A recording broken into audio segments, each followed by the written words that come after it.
A Navy SEAL's morning run ends when his canine refuses a direct command and bolts into the blizzard. Following the dog through blinding snow, he finds two elderly people standing on wooden chairs beneath a tree branch, ropes around their necks, holding hands as they prepare to step off together into death. They've been married 56 years. Their children haven't called in months. He has 60 seconds to convince two strangers that life is still worth living before hypothermia, heartbreak, or gravity makes the choice for them. Some miracles happen in church. This one happened in a snowstorm. Before we continue, please like and subscribe to follow this story to the end. Comment below with the city you're watching from. I want to see how far this story travels. Shadow stopped running. Marcus Cole noticed it before he saw it. The sudden absence of his partner's rhythmic breathing beside him. The break in their synchronized pace that had carried them through 3 deployments and 1,000 morning runs. "Shadow, come!" Nothing. The dog stood frozen 20 feet behind him, ears forward, body rigid as stone. "Shadow!" Still nothing. In 6 years of partnership, the German Shepherd had never ignored a direct command. Not once. Not in the chaos of Kandahar. Not in the hell of Mosul. Not in the classified nightmares Marcus wasn't allowed to remember. But now, in the mountains of Colorado, in the middle of a blizzard that had no business being this fierce, Shadow wasn't moving. Then the dog made a sound Marcus had heard only once before. A high-pitched whine that seemed to come from somewhere deeper than instinct. He'd made that sound in Afghanistan, in a bombed village, 30 seconds before they found survivors trapped beneath the rubble. Shadow bolted into the trees. Marcus ran after him. 14 years of SEAL training had taught him to trust his instincts. 4 years with Shadow had taught him something more important. To trust his dog's instincts even more. The snow was coming down so hard he could barely see. Wind cut through his NWU uniform like the camouflage pattern was made of paper. His lungs burned with each breath of frozen air. Then he saw them.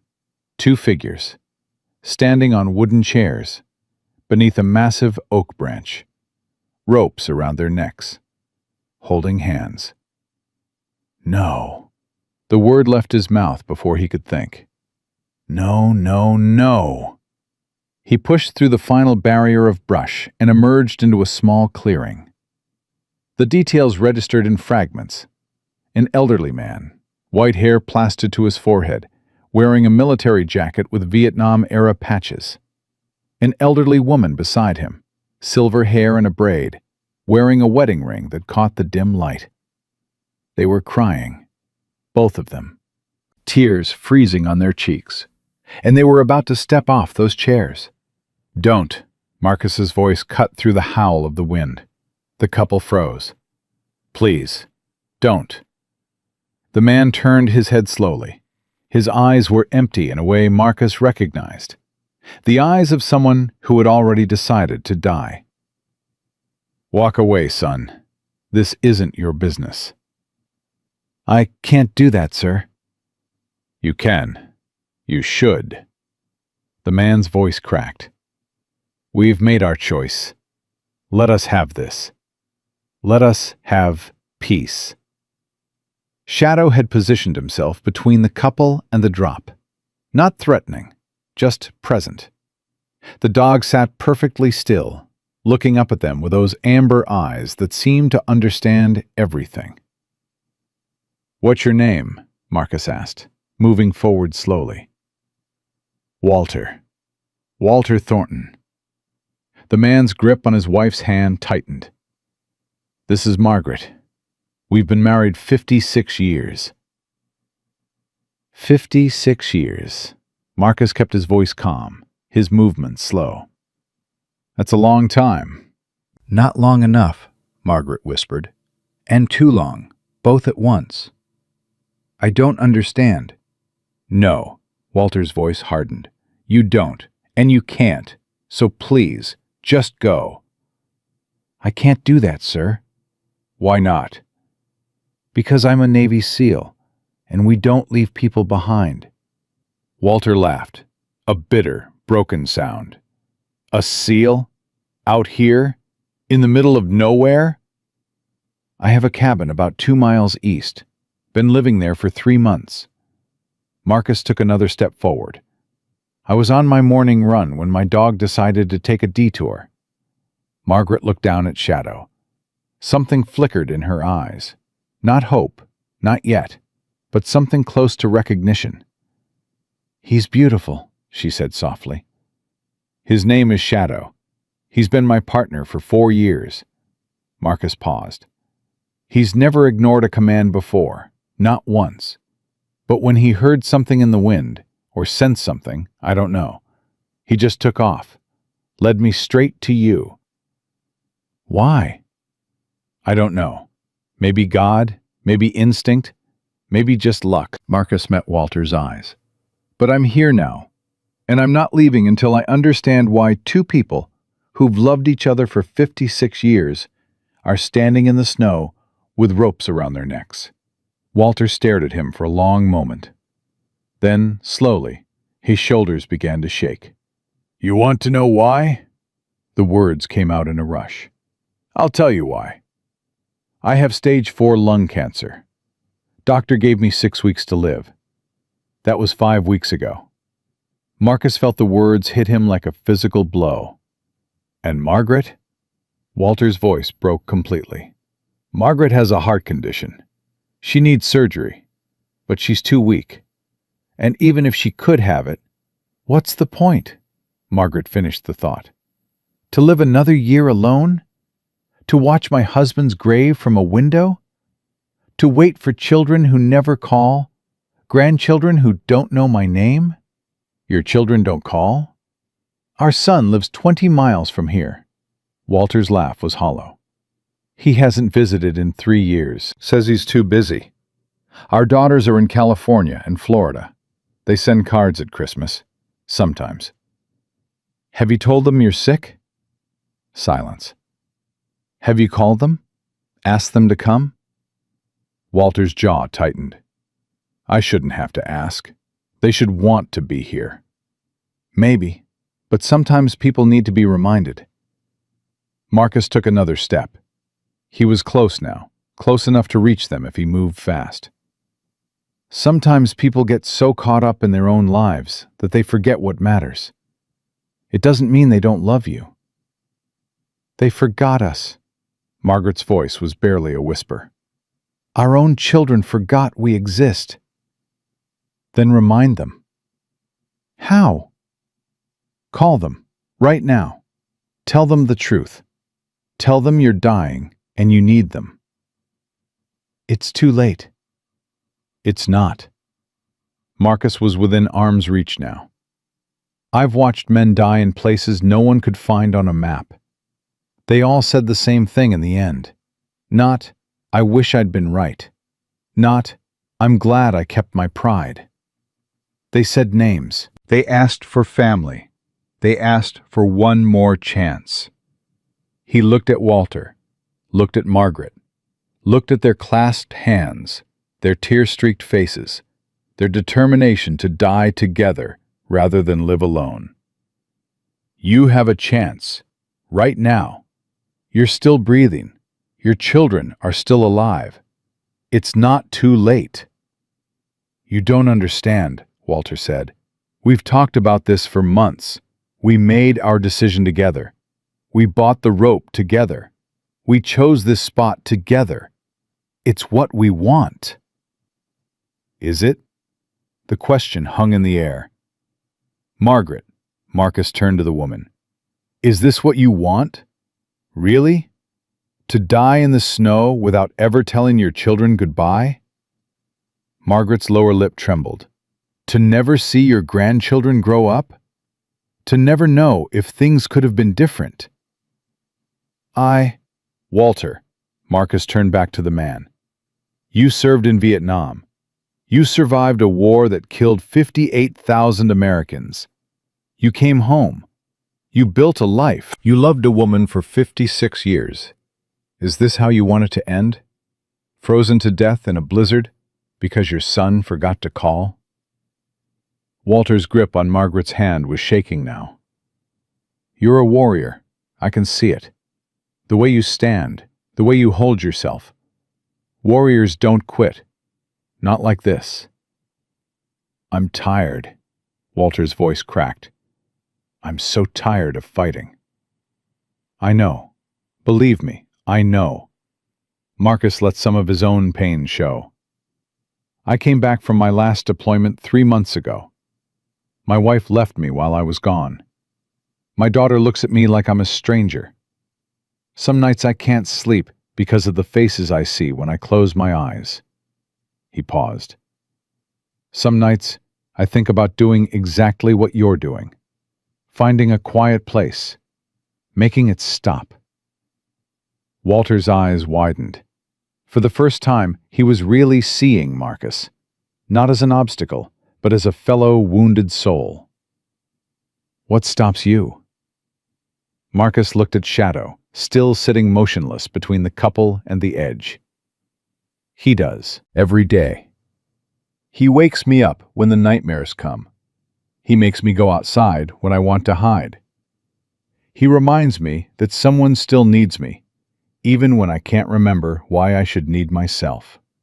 He turned back to Walter. You have each other. That's more than most people ever get. And you have children who could still come back if you give them the chance. Don't throw that away. Not like this. They won't come. You don't know that. I know they haven't called in months. I know they didn't come for Thanksgiving. I know they... Did you invite them? What? For Thanksgiving. Did you call them? Invite them? Walter hesitated. We assumed they'd remember. Assumptions are what destroy families. Marcus's voice softened. Trust me. I learned that the hard way. My daughter used to think I didn't love her because I never said it out loud. I assumed she knew. She didn't. Kids don't know unless you tell them. Adult children are the same. Margaret was crying harder now. Her hand in Walter's was trembling. I miss them, she whispered. I miss them so much. I wanted them to want to see me. Not because I asked. Because they remembered. I understand. But sometimes love needs to be spoken. Sometimes it needs to be asked for. Marcus reached out slowly. Let me help you down. Please, let's call your children together. Let's give them a chance to prove you wrong. Walter looked at his wife. 56 years of marriage passed between them in a single glance. Memories, fights, reconciliations, births, deaths. A lifetime of shared joy and shared pain. Maggie? I don't know. Her voice was small. I don't know anymore. Then let's find out together. Marcus extended his hand. Step off the chair. Toward me. Not into the darkness. Toward something else. The moment stretched. The wind howled. Snow continued to fall. Then Margaret's hand released the rope around her neck. Walter. Her voice was stronger now. I changed my mind. I don't want to die. Not like this. Not without seeing them one more time. Walter stared at her. His face was a battlefield of emotions. Fear, hope, grief, love. If we go back, we try, we call them, we tell them the truth. Margaret's eyes found Marcus's. And if they still don't come? Then at least you'll know you tried, and you won't die wondering. Walter's hand slowly, trembling, reached up to the rope around his own neck. I'm scared, he said. Not of dying, of hoping again. Hoping is what hurts the most. I know. Marcus kept his hand extended. But hope is also the only thing that makes life worth living. Walter removed the rope. Marcus caught him as he stepped off the chair, lowering him gently to the snow. Then he did the same for Margaret, holding her steady as her legs shook beneath her. They stood there in the clearing, a Navy SEAL, an elderly couple, and a German shepherd, as the blizzard raged around them. "Let's get you somewhere warm," Marcus said. "Our house is about a mile that way," Walter pointed with a shaking hand. "If we can make it." "We can make it. I'll help you." They started walking. Marcus supported Walter on one side. Margaret clung to her husband's arm on the other. Shadow walked ahead, finding the path, checking back every few seconds to make sure they were following. They'd made it about 200 yards when Margaret stumbled. "I need to rest," she gasped. "Just for a moment." "We can't stop here. The cold—" "I know. She clutched her chest. "My heart." Marcus saw it in her face, the sudden pallor, the tightening around the eyes, the way her breath came in short, painful gasps. "She's having an episode." Walter's voice was pure terror. Maggie, stay with me." Margaret collapsed into the snow. "Call 911!" Marcus shouted, already checking her pulse. "Do you have a phone?" "At the house. We left everything at the house." Marcus pulled out his own phone. No signal. Of course. They were in the middle of nowhere, in a blizzard, with a dying woman on the ground. "Shadow," he pointed. "House. Go." The dog took off like a bullet, disappearing into the white. "What?" Walter was frantic. "What did you—" "He'll find help. He's trained for this." Marcus positioned Margaret on her side, keeping her airway clear. "Tell me about her condition. What medications is she on?" "Beta blockers, blood thinners. I don't know the names. They're at the house." Okay. Marcus kept his voice calm, even as his mind raced. "We need to keep her warm. Take off your jacket." "I'll freeze." "You'll survive. She might not." Walter stripped off his military jacket without another word. Marcus wrapped it around Margaret, adding his own uniform top to create as much insulation as possible. "Stay with us, Maggie." Walter held his wife's hand, tears freezing on his face. "Please, we came this far. Don't leave me now." "I'm not going anywhere," Margaret whispered. Her eyes found Marcus's face. "You saved us. You stopped us." "You saved yourselves. You chose to live." "Because you gave us a reason." Her grip on Walter's hand tightened. "Because you showed up when no one else did." "Save your strength." "No, I need to say this." Margaret's voice was fading, but her eyes were clear. "Promise me something." "Anything." "If I don't make it, call my children. Tell them what almost happened. Tell them—" she gasped. "Tell them their mother loved them, even when they forgot." "You can tell them yourself." "Promise me."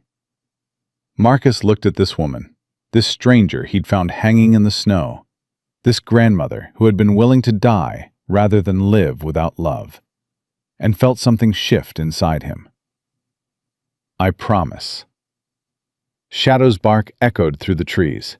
A moment later, the dog appeared, followed by the beam of a flashlight. "Over here!" a voice called. "I found them!" A man emerged from the blizzard, young, maybe mid-20s, wearing a park ranger uniform. "Jesus Christ!"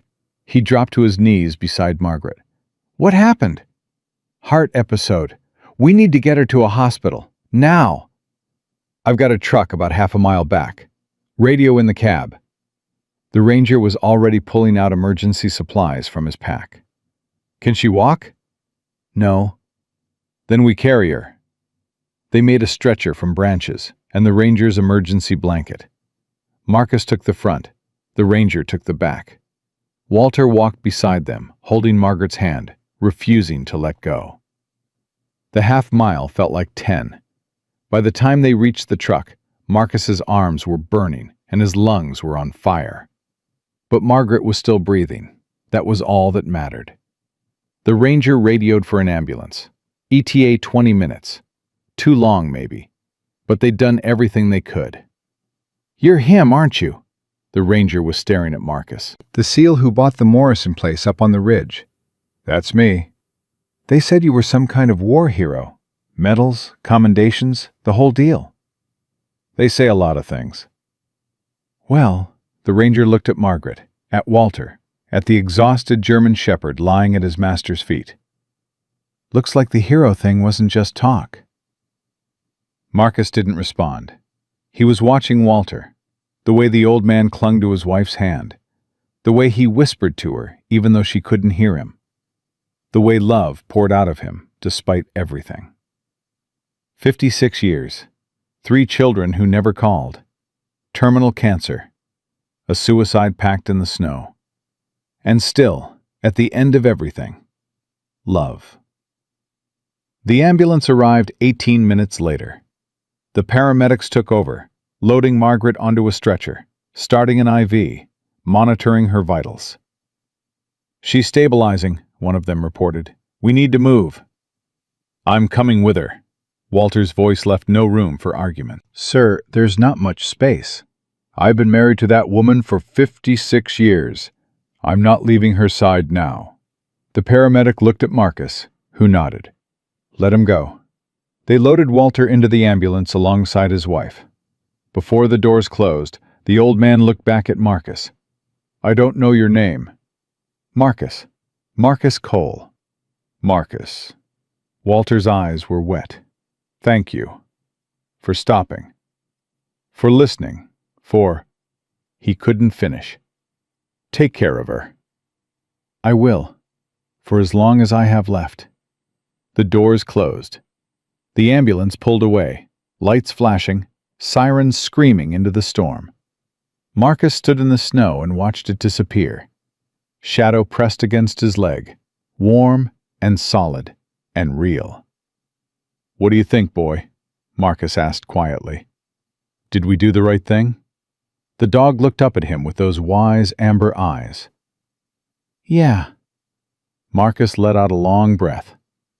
"I think we did too." But the night wasn't over, and neither was the miracle. Because somewhere in the chaos, Marcus had made a promise to a dying woman, and Navy SEALs always keep their promises. The hospital was 30 miles away, but Marcus drove through the blizzard like the road belonged to him. He'd borrowed the ranger's truck after convincing the young man that Shadow could track his way back to the Morrison cabin on his own. The dog had done harder things in worse conditions. Right now, Marcus had a promise to keep. Mountain View Hospital appeared through the snow like a beacon. Marcus pulled into the emergency lot and was through the doors before the engine finished cooling. "Walter Thornton," he said to the nurse at the reception desk. "Elderly man, came in with his wife about an hour ago. Heart episode." The nurse typed something into her computer. "Are you family?" "I'm the one who found them." "I'm sorry, sir, but I can only give information to—" "His wife almost died in my arms. I carried her half a mile through a blizzard. I need to know if she's alive." Something in his voice, or maybe in his eyes, made the nurse pause. "3rd floor, Cardiac 1 CU, room 312. Marcus took the stairs. He found Walter in the hallway outside Margaret's room, sitting in a plastic chair, staring at nothing. The old man looked smaller somehow, as if the past few hours had stripped away whatever strength he'd been holding on to. "Walter." The old man looked up. His eyes were red, swollen. "You came." "I told you I would." "She's alive." Walter's voice was hollow. "The doctors say she's stabilizing. The cold actually helped. Slowed her heart. Reduced the damage. They're talking about surgery." "That's good news." "Is it?" Walter laughed bitterly. "She's 78 years old with a failing heart. I'm dying of cancer.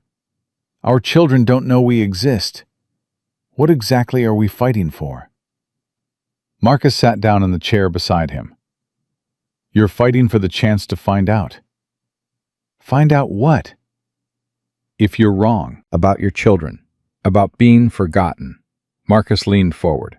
I made a promise to Margaret. Before the ambulance came, she asked me to call your kids if she didn't make it.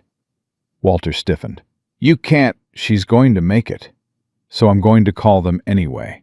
They won't answer. Then I'll leave a message. They won't call back. Then I'll call again. Marcus met Walter's eyes. I've spent 14 years doing impossible things. Calling 3 people on the phone is not going to be what stops me. Walter stared at him for a long moment. Then, slowly, something in his face crumbled. Why? The word came out broken. Why do you care? You don't know us. You don't owe us anything. I know what it's like to feel invisible. Marcus's voice was quiet. I know what it's like to think the world forgot you exist. And I know what it's like to be saved when you didn't think you deserved it. Who saved you? Marcus looked down at his hands. Hands that had held weapons, saved lives, taken lives. Hands that had held his daughter when she was born and let her go when his wife asked for a divorce. Shadow did. Every day for 4 years. He paused. I came back from my last deployment broken. My wife couldn't handle the silence, the nightmares, the way I'd disappear inside myself. She left. Took our daughter. I'm sorry. Don't be. She was right to go. I wasn't there even when I was there. Marcus lifted his head. For months after, I thought about ending it. Finding a quiet place. Making the pain stop. What changed? Shadow wouldn't let me give up. He'd push his nose against my face at 3 in the morning when the nightmares came. He'd make me get up, feed him, take him outside. He reminded me that something still needed me. Marcus's voice roughened. Then today, he led me to you. And I realized if I could save someone else, maybe I wasn't completely lost. Maybe there was still something worth saving in me, too. Walter was silent for a long time. We bought the rope 3 weeks ago, he finally said. After the diagnosis. Margaret and I talked about it for days. What we wanted. How we wanted it to end. Together. Yes, the way we'd done everything else. Walter's hands trembled in his lap. We chose that tree because we used to have picnics there when the kids were young. It was our place. I thought it would be fitting. What happened to your family, Walter? Why did they stop coming? Life happened. The old man's voice was heavy with years of accumulated disappointment. Robert got married, had kids, got busy. The girls moved away for college and never came back. At first they visited on holidays. Then it was just Christmas. Then it was just cards, then... He shrugged. Then nothing. Did you ask them why? Pride, I suppose. I thought, if they wanted to see us, they'd make the effort. Margaret called sometimes, but... He stopped. She always came away crying, said they were too busy to talk, had to run, would call back later. Did they? Sometimes, for a few minutes, always rushing off to something more important. Marcus thought about his own daughter, about the phone calls he'd missed while overseas, the birthdays he'd celebrated from the other side of the world, the way she'd looked at him when he came home, not with joy, but with confusion, like she was trying to remember who he was. Maybe they thought you were doing fine, he said slowly. Maybe they assumed that no news was good news, that if something was wrong, you'd tell them. That's not how it should work. Maybe not, but that's how it does work, sometimes. Marcus stood. Give me their numbers. What? Your children, Robert, and your daughters. Give me their numbers. Marcus, you don't have to talk to them right now. I will. I'll tell them what happened. I'll tell them their mother almost died, and their father has cancer, and they need to come home. Marcus's voice hardened. And if they still don't come, Then at least you'll know for sure. You won't spend whatever time you have left wondering." Walter reached into his pocket with shaking hands, pulled out an old wallet, worn soft with years of use. Inside was a folded piece of paper, yellowed, creased, clearly handled many times. "I keep their numbers with me. Always." His voice cracked. "I look at it sometimes. Think about calling. Never do." Marcus took the paper. 3 names, 3 numbers, 3 children who had forgotten their parents were mortal. "Wait here." He walked to the end of the hallway, pulled out his phone, and dialed the first number. It rang 4 times. Then a voice, male, distracted, impatient. "Hello? Is this Robert Thornton?" "Yeah, who's this?" "My name is Lieutenant Commander Marcus Cole. I'm at Mountain View Hospital with your parents." Silence on the line. "Your mother had a cardiac episode this morning. She's in the ICU. Your father is in the hallway, alone, waiting to find out if his wife is going to survive." "What?" Robert's voice changed. "What happened? Are they okay?" "No, sir. They're not okay. Your father has terminal lung cancer. The doctors gave him 6 weeks to live. That was 5 weeks ago." "He never told me." "He didn't think he had to." Marcus let that hang in the air. "And this morning, before your mother's heart gave out, I found them both standing on chairs in the snow with ropes around their necks." The sound Robert made was not quite human. "They were going to hang themselves, Mr. Thornton. Together. Because they believed their children had forgotten they existed. Because they thought no one would care if they lived or died." "Oh, God." Robert was crying now. "Oh, my God. I never—" "I know. Life gets busy. People drift apart. But your parents are still here. For now. Whether they stay depends on what happens next."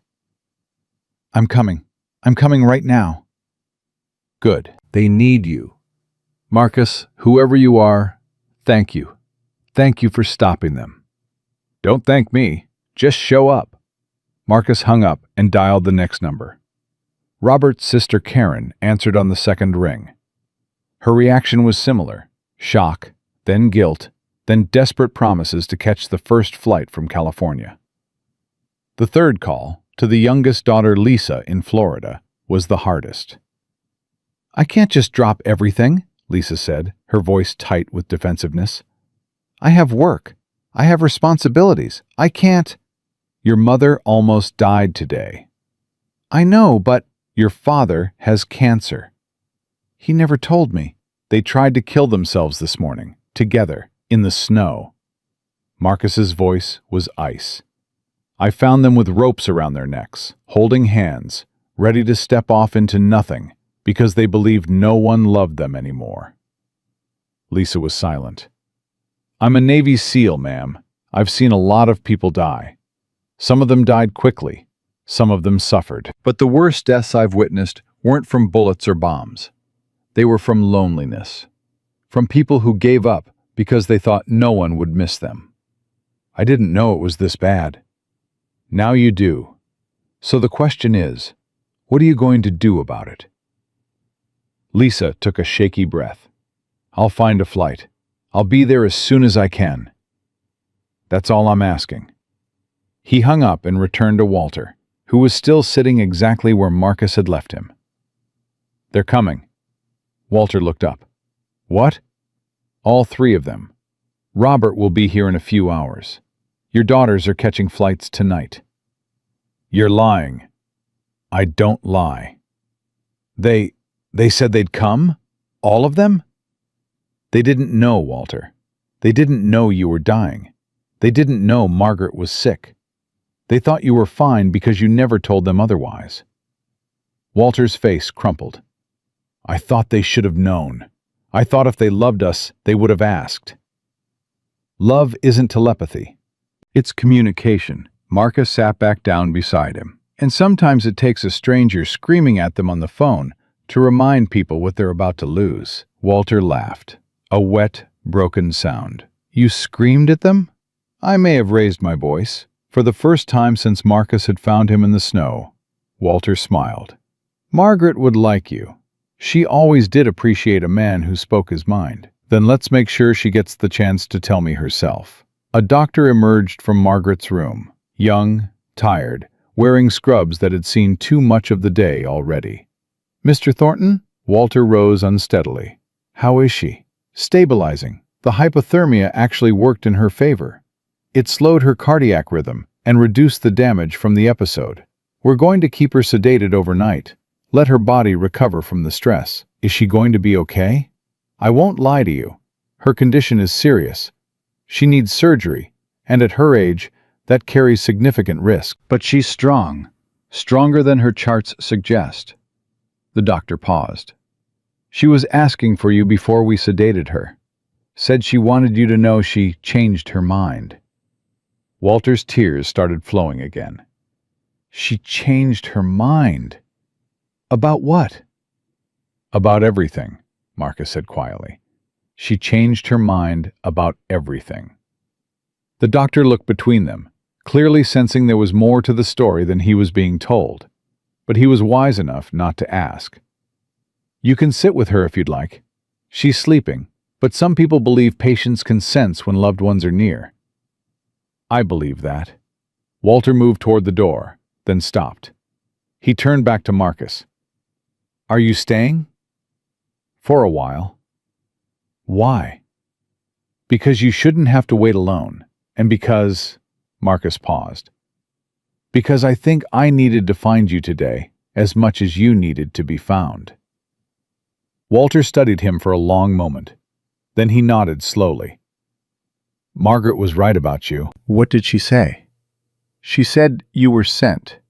That God put you on that trail this morning because he wasn't done with us yet. Walter's voice was quiet. I'm not sure I believe in God anymore, but I'm starting to think I believe in people. He disappeared into Margaret's room. Marcus sat alone in the hallway, shadow a warm presence at his feet, and waited for the world to remember how to love. Robert Thornton arrived at 11:47 p.m. He was a big man, Marcus's height, but heavier, with the softened build of someone who worked behind a desk. His eyes were red from crying, his clothes rumpled from a hasty departure. He stopped at the end of the hallway, staring at the man and dog sitting outside room 312. You're Marcus? Yes. I'm Robert. He walked forward slowly. Is my father... Inside, with your mother. Robert stopped outside the door. His hand hovered over the handle, trembling. I don't know what to say to them. Start with, I'm sorry. Marcus's voice was gentle. Start there and see where it leads. I should have called more. I should have visited. Life got so busy. The kids had activities, work was demanding. There was always something that seemed more urgent. Robert's voice broke. And now my father is dying, and my mother I almost lost them both because I was too busy to pick up the phone. Guilt isn't useful right now. What's useful is you being here. That's all they need. Just your presence. Robert nodded, took a breath, opened the door. Marcus heard voices inside. Walter's cracked with emotion. Robert's thick with tears. Words he couldn't quite make out, but the tone was unmistakable. Reconciliation, forgiveness, love. Shadow lifted his head and whined softly. I know, boy. Marcus scratched behind the dog's ears. This is the hard part. This is what it's all about. His phone buzzed. A text from Elena, his ex-wife. Lily's been asking about you. She wants to know when you're coming to see her. Marcus stared at the message for a long time. Then he typed back, Soon. Tell her I love her." 3 little dots appeared, indicating Elena was writing back. Then stopped. Then started again. "She knows, but it would mean more if you told her yourself." Marcus felt something crack open inside him. A wall he'd built to protect himself from the pain of losing his family. A wall that was crumbling now, one brick at a time. "I will. I promise." He pocketed the phone as Robert emerged from Margaret's room. The man's face was streaked with tears, but his eyes held something new. Relief, maybe, or the beginning of hope. "He forgave me." Robert's voice was wondering. Just like that. 50 years of silence and he said he loved me, and he was glad I came. That's what parents do. I don't deserve it. Maybe not, but that's not what love is about. Marcus stood. "Your sisters are on their way?" "Karen lands at 6. Lisa should be here by morning." "Good. Your parents need all of you. Will you stay until they arrive?" Marcus looked at the closed door, at the family beginning to piece itself back together inside. "I'll be here." Robert extended his hand. "Thank you. Whatever happens, thank you for saving them. For saving all of us, really. You gave us a second chance we didn't deserve." Marcus shook his hand. "Just don't waste it." "I won't." Robert's grip tightened. "I promise." The night wore on. Marcus dozed in his chair, shadow curled at his feet. Hospital sounds surrounded them. Beeping monitors, quiet footsteps, hushed conversations. At 3 a.m., a nurse appeared. "Mr. Cole?" "Yes?" "Mrs. Thornton is waking up. She's asking for you." Marcus rose and entered the room. Walter was asleep in a chair by the bed, his hands still clasping his wife's. Robert had gone to find coffee, or, more likely, a quiet place to process everything that had happened. Margaret's eyes were open, weak but alive. "You came back," she whispered. "I told you I would." "Did you call them, my children?" "They're here. Robert is downstairs. Your daughters are on their way." Margaret's eyes filled with tears. "They came. They actually came." "They love you, Margaret. They just forgot how to show it." "Like we forgot how to ask." Her frail hand reached for his. "You saved us, Marcus, not just from the rope, from ourselves." "You saved yourselves. You chose to live."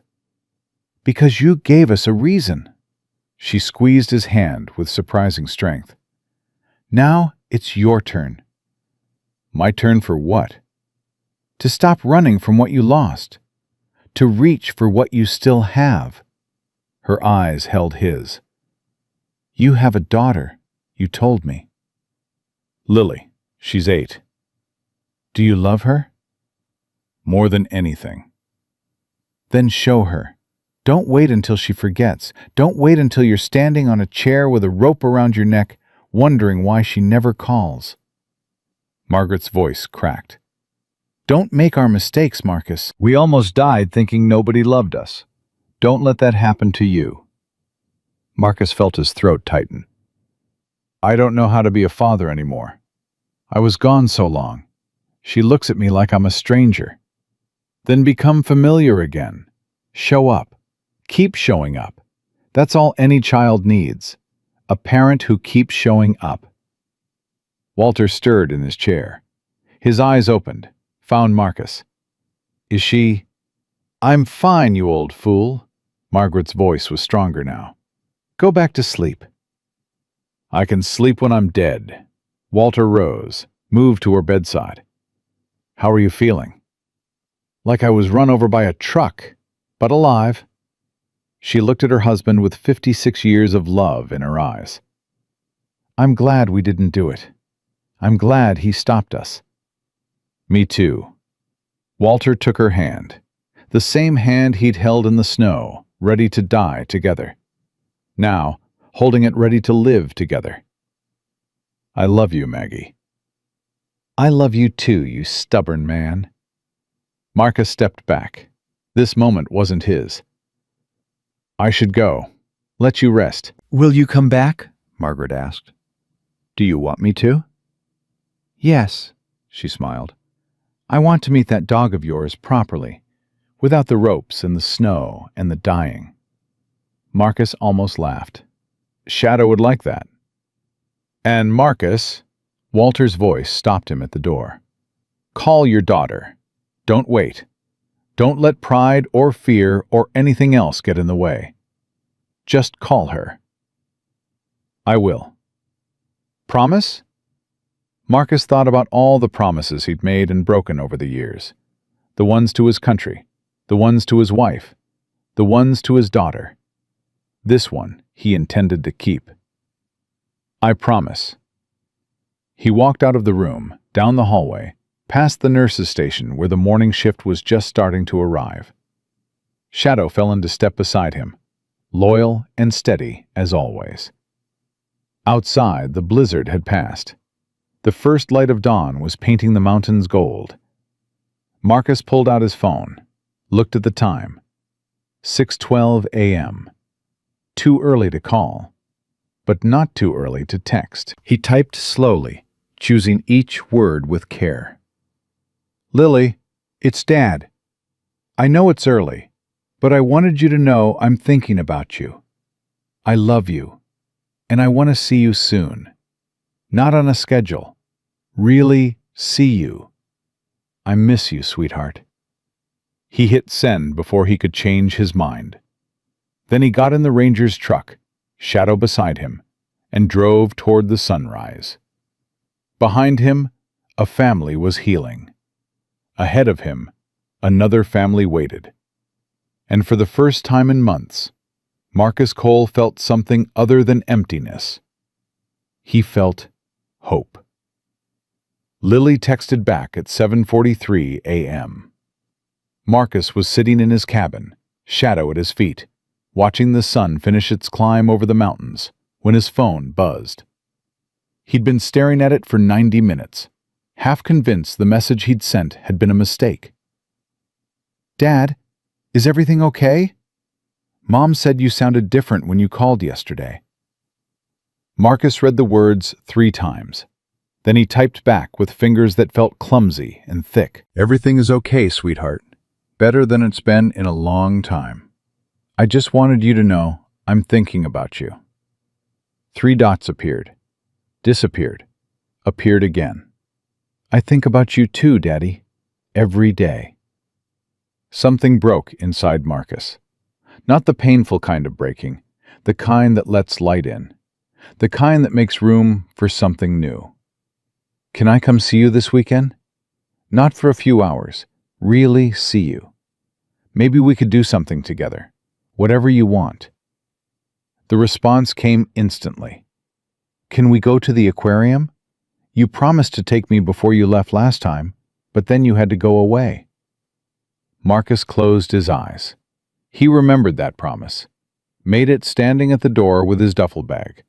Lily's small face looking up at him with trust he didn't deserve. The aquarium sounds perfect. I'll pick you up Saturday morning. Promise? I promise, Lilybug. This time, I mean it.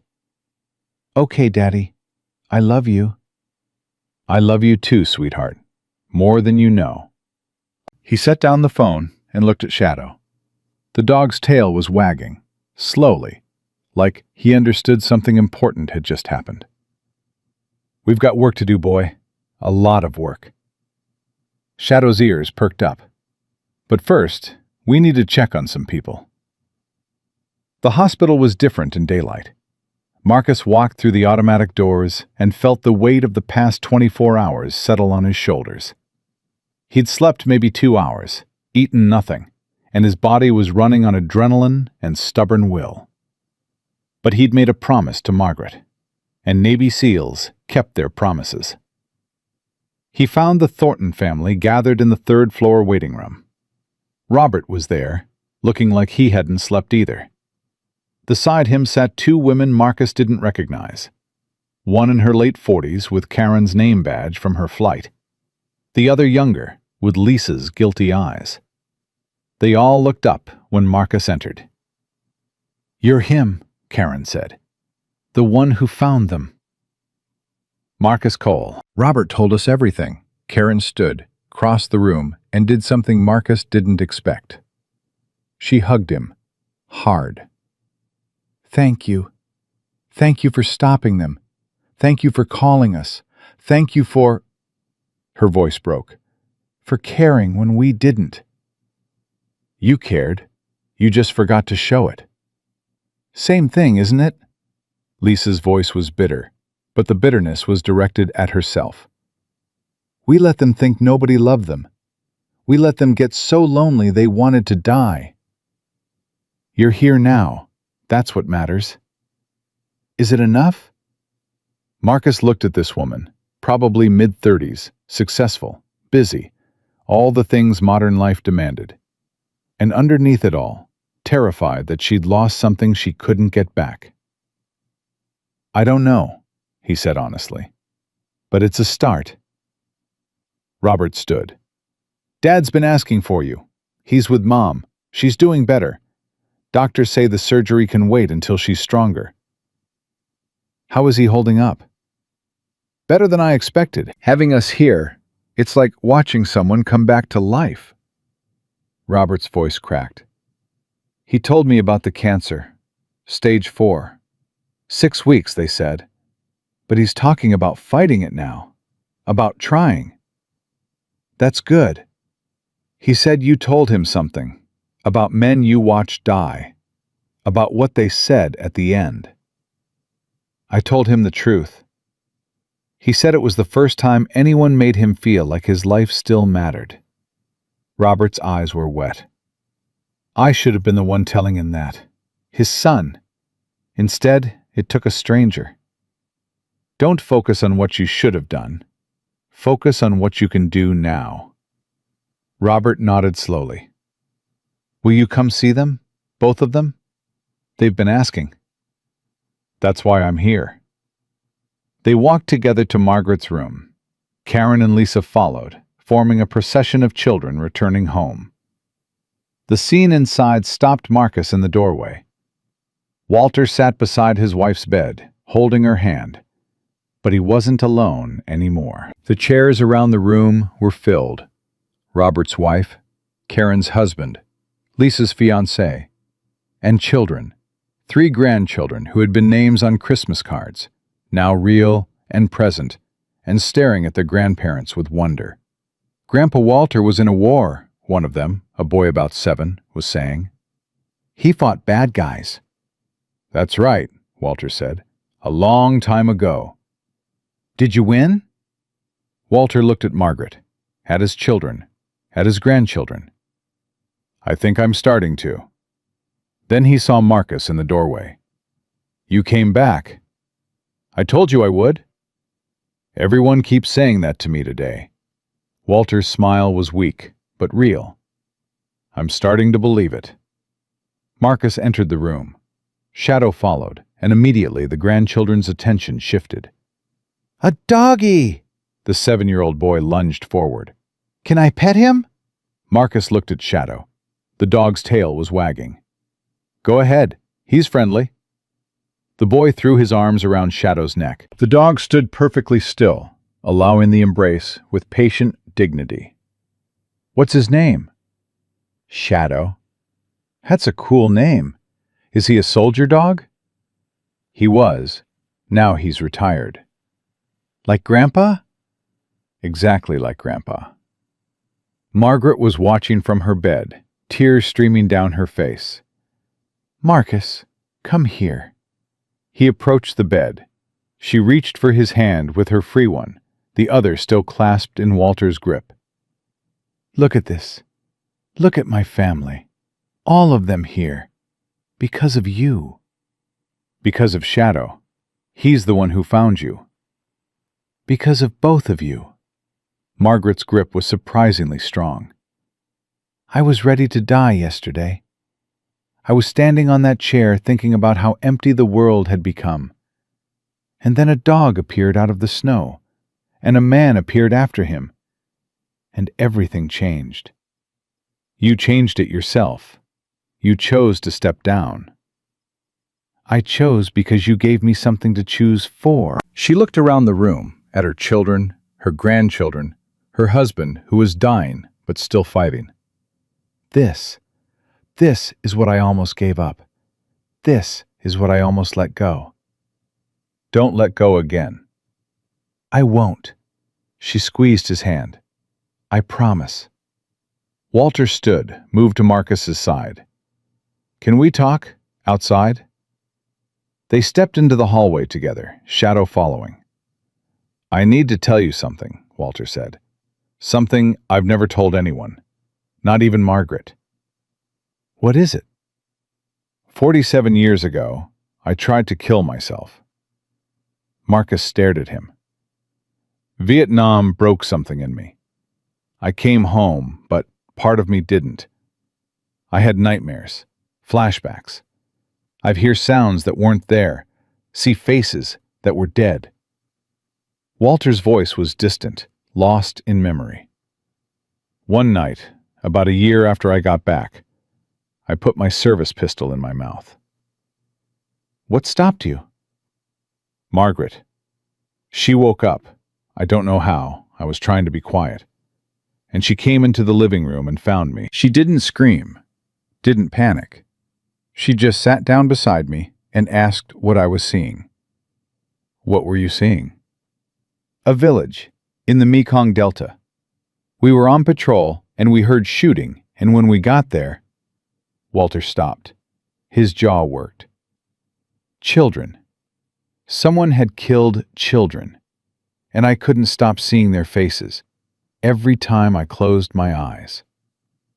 Marcus felt something cold settle in his stomach. He knew that feeling. He knew exactly what Walter was describing. Margaret listened. She didn't try to fix it. She didn't tell me everything would be okay. She just listened. Walter's eyes found Marcus's. And when I was done talking, she took the gun out of my hand and she said, "Now we know. Now we carry this together." She saved your life.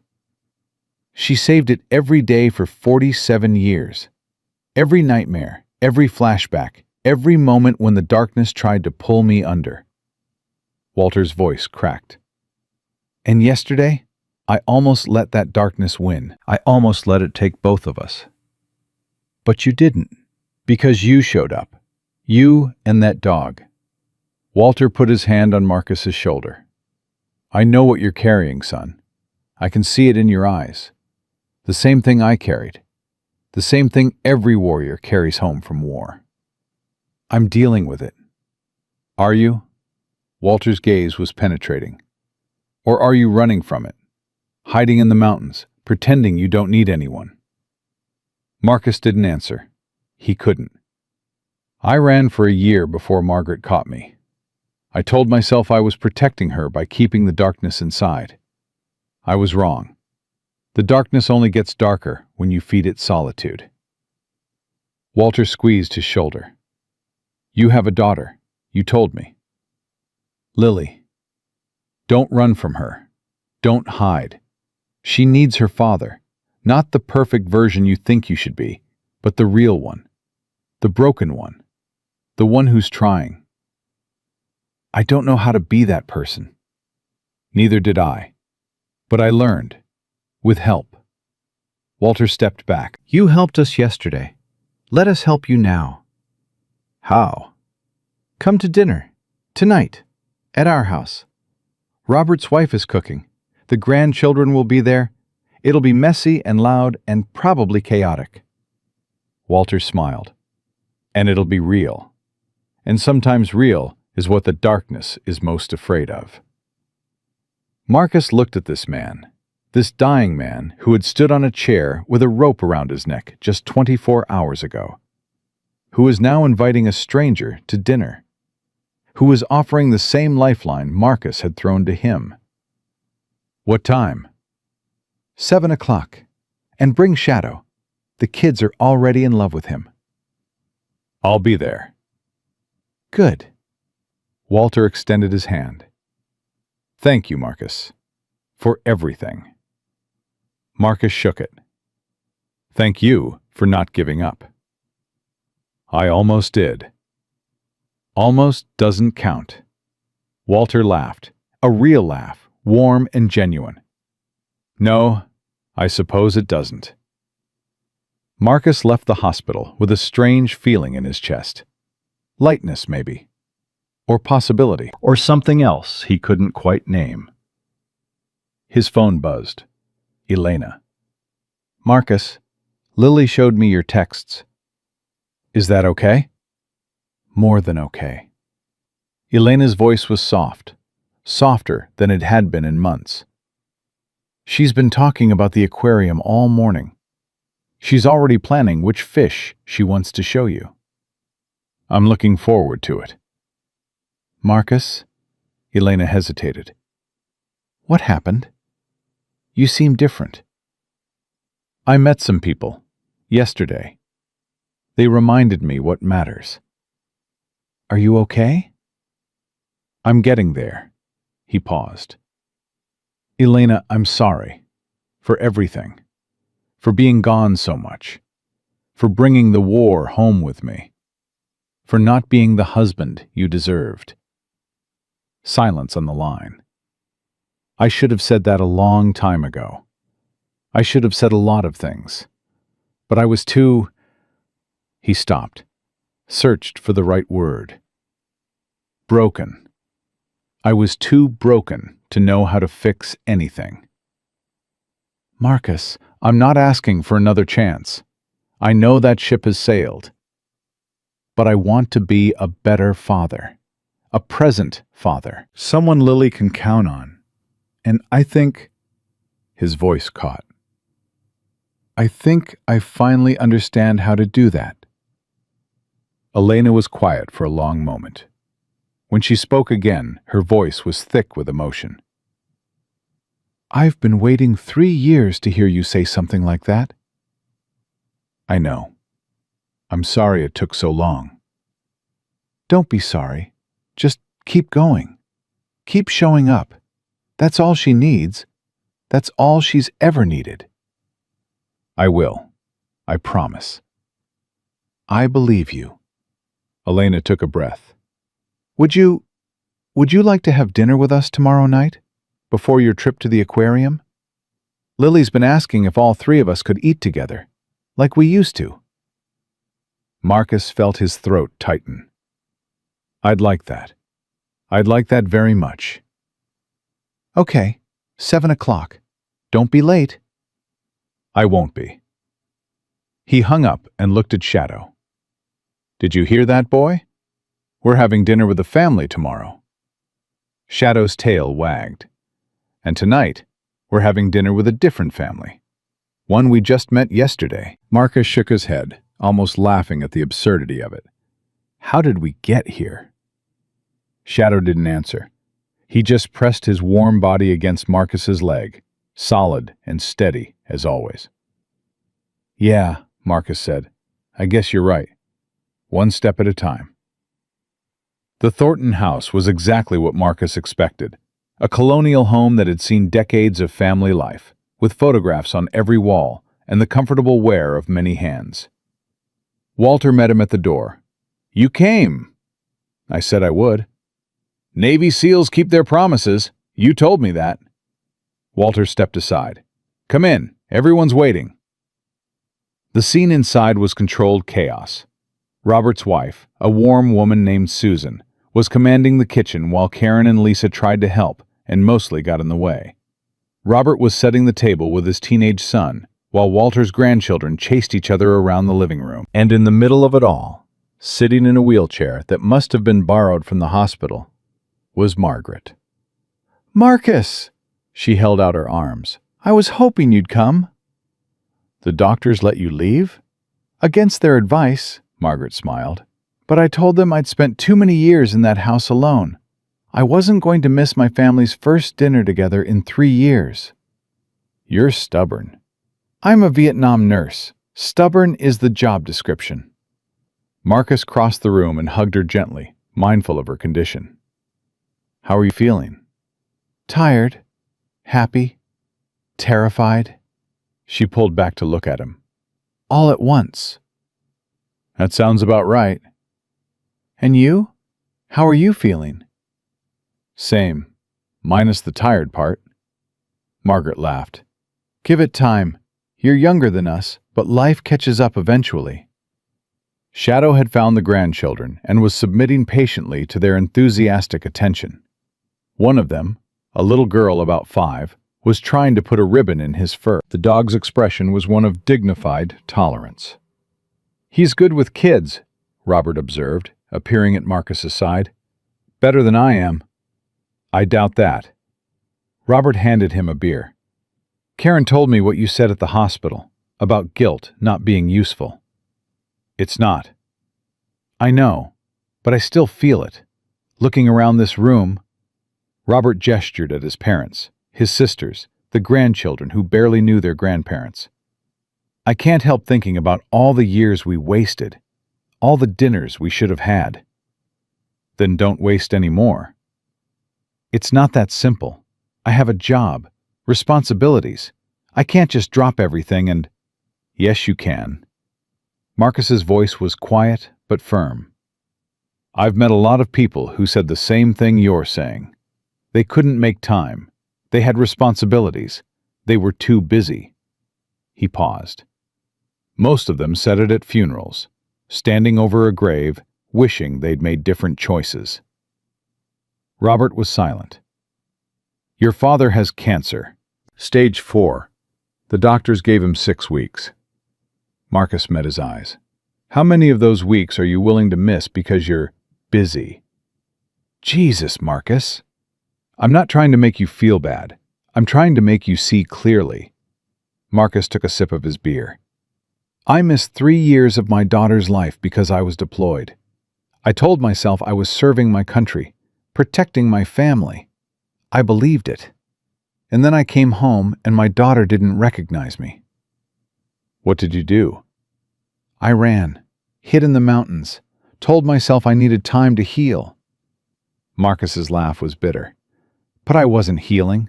I was hiding. From her, from everyone, from myself. What changed? I found your parents in the snow, and I realized they were me, 30 years from now, lonely, forgotten, ready to die because they thought no one loved them. Robert's face went pale. That's what waiting looks like.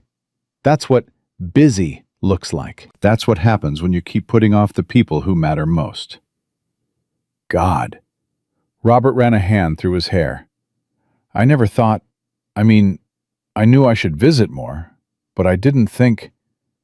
Nobody ever thinks it will happen to them, until it does. So what do I do? You're already doing it. Marcus gestured at the room around them. You showed up. You're here. Now just keep being here. Not every day, not every week, but enough. Enough that they know they matter. Enough that they never stand on a chair in the snow wondering if anyone would miss them. Robert nodded slowly. I can do that. Good. Dinner was served at 7:30. Susan had made a feast. Roast chicken, mashed potatoes, green beans, fresh bread. The kind of meal that filled the stomach and warmed the soul. Walter said grace. His voice was steady, but his hands trembled slightly as he held Margaret's hand on one side and Marcus's on the other. Lord, thank you for this food. Thank you for this family. Thank you for second chances. And thank you, his voice cracked. Thank you for the stranger who stopped in the snow. Amen. Amen, the table echoed. Then the chaos of family dinner took over. Plates passed, stories shared, grandchildren spilled things and were forgiven. Laughter filled the spaces between words. Marcus sat and watched, and felt something he hadn't felt in years. belonging. "You're quiet," Karen said, sliding into the chair beside him. "Everything okay?" "More than okay." Marcus watched Walter cut a piece of chicken for his youngest grandchild. "I was just thinking, this is what you almost lost. All of it. Because nobody called." "I know." Karen's voice was heavy. "I keep thinking about that. What if you hadn't found them? What if Shadow hadn't—" She stopped. "I would have gotten a phone call, 2 days from now, a week, telling me my parents were dead. And I would have spent the rest of my life wondering why I didn't call more." "But you didn't." And you won't have to. Because of you. Because of Shadow. Marcus scratched the dog's ears. He'd positioned himself under the table, accepting scraps from the grandchildren with silent dignity. "He's the one who found them. I just followed." "Then thank you both." Karen reached down and patted Shadow's head. "Thank you for giving us back our parents." After dinner, Walter asked Marcus to step outside with him. They stood on the porch, breath misting in the cold air, while inside, the family cleaned up and put children to bed. "I want to tell you something," Walter said. "Something I decided today." "What's that?" "I'm going to fight. The cancer. The doctors say there's experimental treatments. Nothing guaranteed, but possibilities. I told them no at first. Figured, what was the point?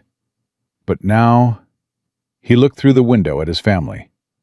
"Now I want every day I can get." "That's good, Walter. That's really good." "And I want you to do something for me." "Anything." "I want you to fight too." Walter turned to face him. "I can see it, Marcus. The darkness you're carrying. The same darkness I carried for 47 years. Don't let it win. Don't let it push you back into that cabin, alone, waiting for an excuse to give up.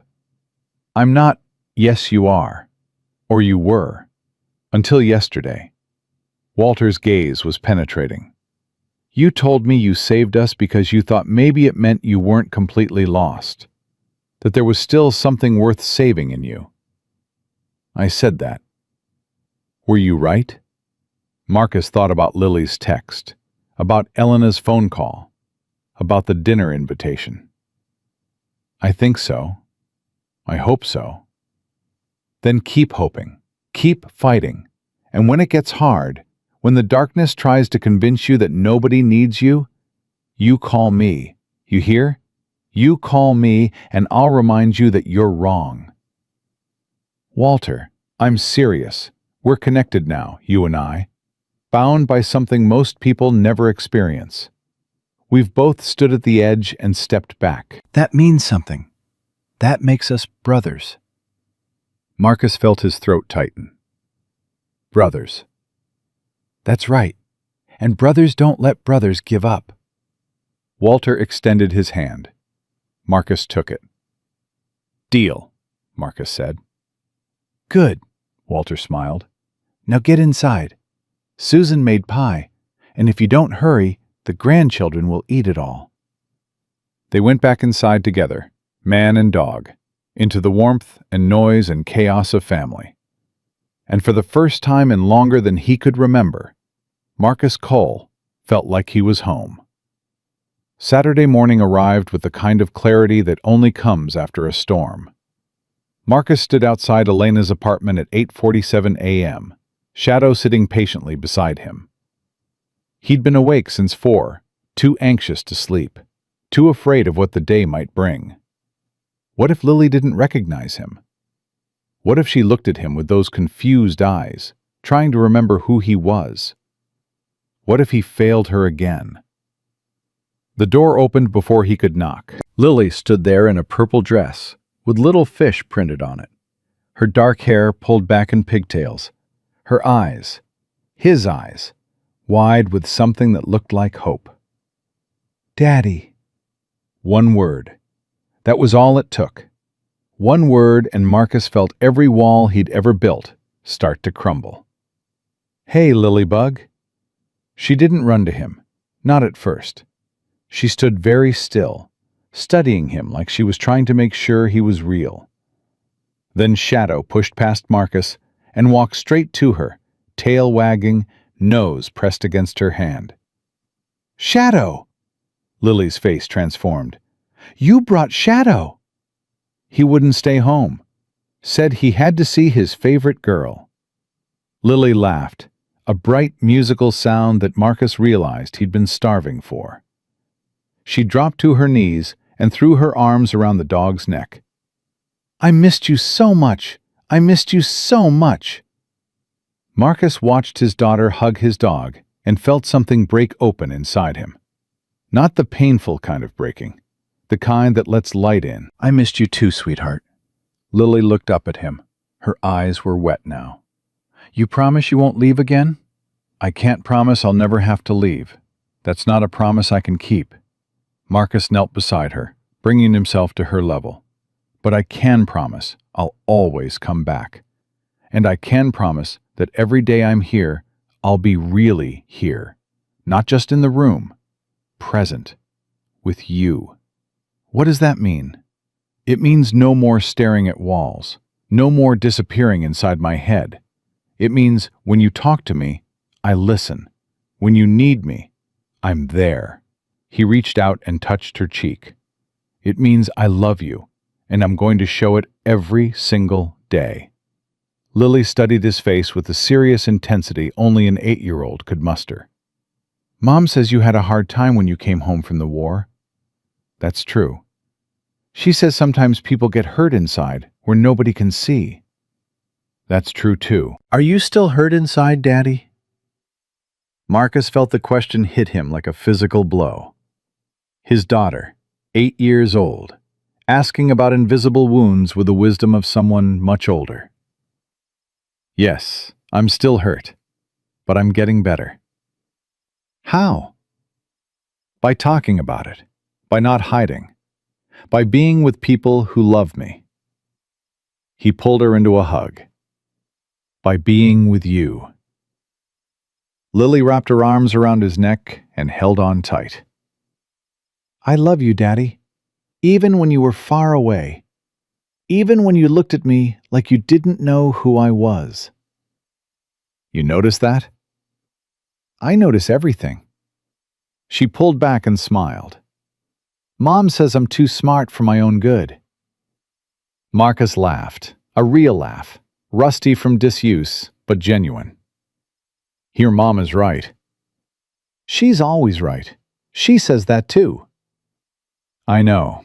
I remember." Elena appeared in the doorway. She was watching them with an expression Marcus couldn't quite read. Something between hope and caution. "You two ready for the aquarium?" "Yes." Lily grabbed Marcus's hand. "Come on, Daddy. They have sharks. Real sharks. And jellyfish that glow in the dark. And penguins. Did you know penguins can hold their breath for 20 minutes? "I did not know that." "I'll teach you everything. I've read all the books." She pulled him toward the car, chattering about marine biology with the enthusiasm of a future scientist. Shadow trotted beside them, tail wagging. Elena caught Marcus's arm as he passed. "Thank you," she said quietly. "For what?" "For showing up. For trying." She glanced at Lily, already climbing into the car. "She's been waiting for this for a long time." "So have I. I just didn't know how to say it." "You're saying it now. That's what matters." The aquarium was everything Lily had promised. She led Marcus through the exhibits with the confidence of a tour guide, explaining feeding schedules and migration patterns, and the conservation efforts to save endangered species. "That's a sea turtle," she announced, pointing at a massive creature gliding past the glass. "Her name is Shelley. She's 23 years old. That's older than you were when you joined the Navy." "How do you know all this?" "I come here every month with my class. Miss Patterson says I ask too many questions." Lily grinned. "But she also says asking questions is how we learn." Miss Patterson sounds smart. She is, but not as smart as you. What makes you think I'm smart? Because you're a Navy SEAL.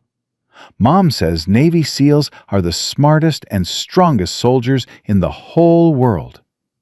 Marcus looked at his daughter, this incredible, brilliant, loving child who still believed her father was a hero, despite everything.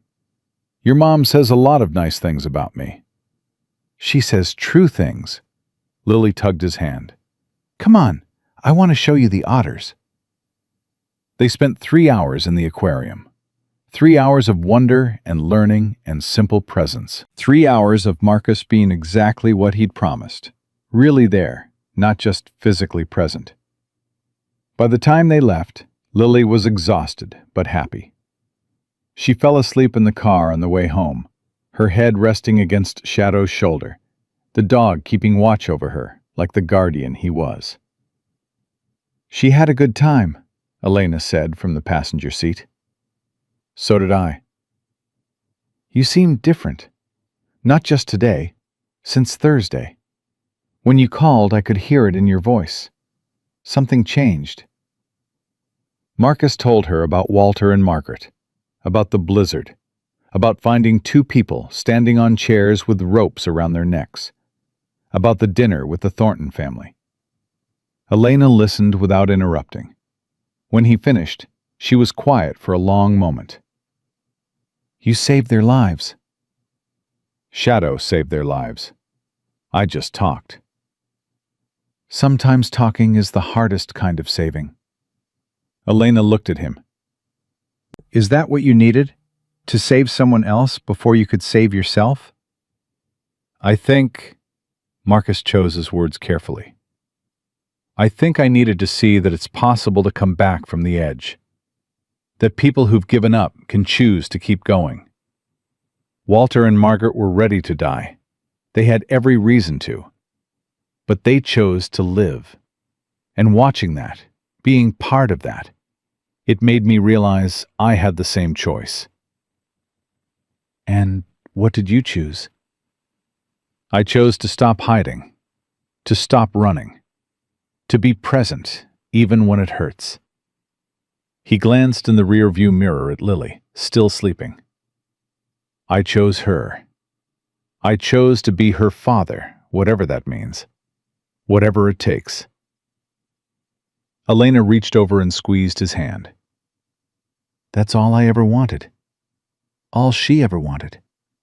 Not a perfect father. Just a present one. I'm going to mess up. I know I will. Everyone messes up. The question is what you do after. I keep showing up. Exactly, Elena smiled. You're getting it. They had dinner together that night. Marcus, Elena, and Lily. It wasn't the tense, awkward meals of the past year. It was something new. Something hopeful. Lily dominated the conversation, retelling every moment of the aquarium trip with added details and commentary. Shadow sat under the table, accepting scraps with dignified gratitude. Daddy, can I ask you something? Lily said during dessert. Anything. Why did you go away for so long? Mom said you had to, but she never said why. Marcus looked at Elena. She gave a small nod. I had to protect people, Marcus said slowly. In other countries. People who were in danger. Like heroes in movies? Not exactly.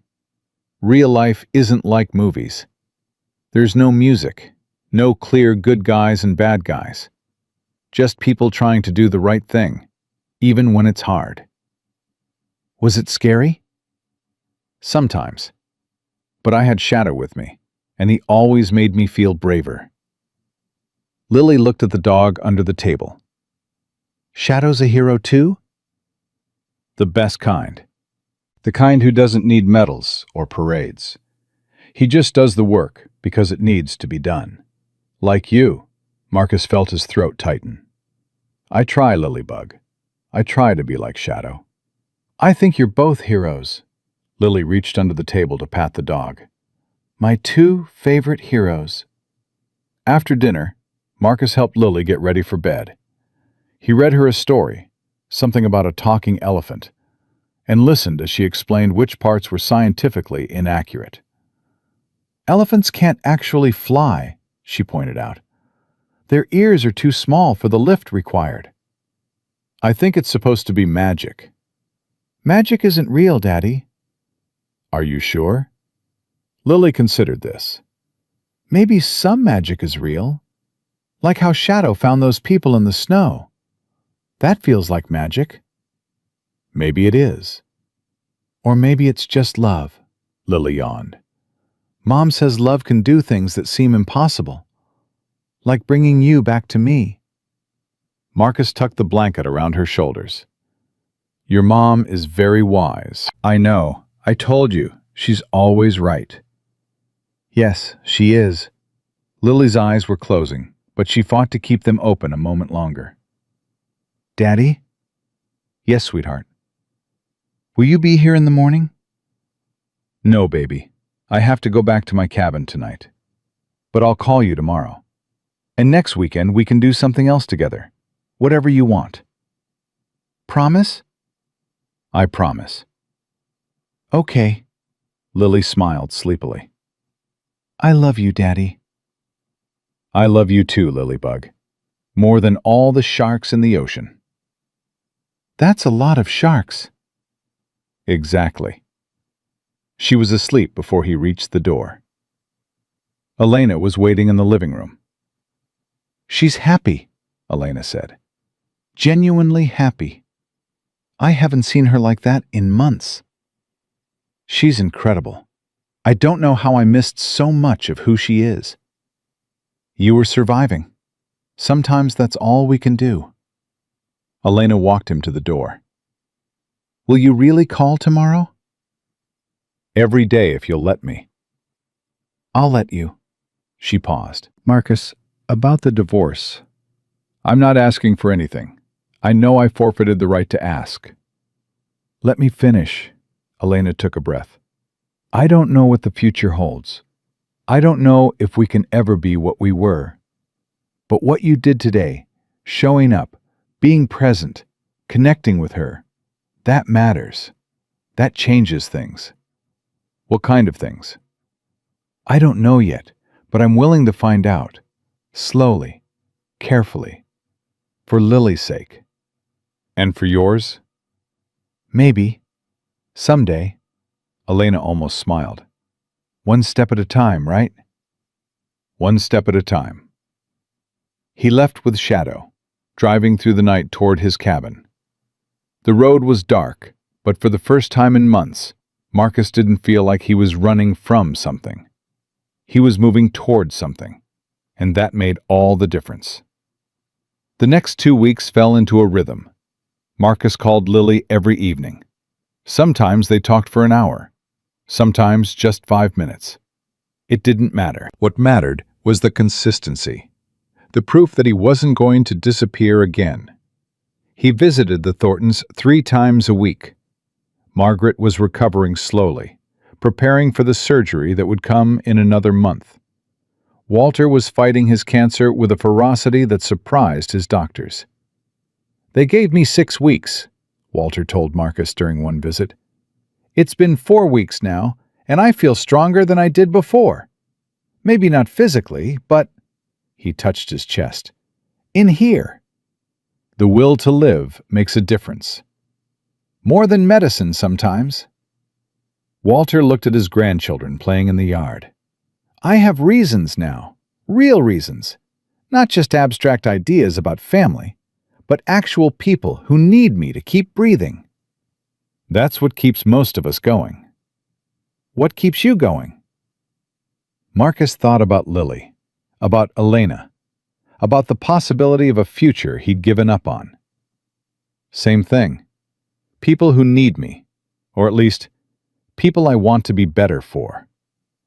Good. Walter squeezed his shoulder. Hold on to that. The darkness never really goes away, but it gets easier to manage when you have something to fight for. The darkness. Marcus met Walter's eyes. You still feel it? Every day. Some days worse than others. Walter's voice was quiet. There are mornings when I wake up, and the first thing I think about is that rope. How easy it would have been. How peaceful. But you don't act on it.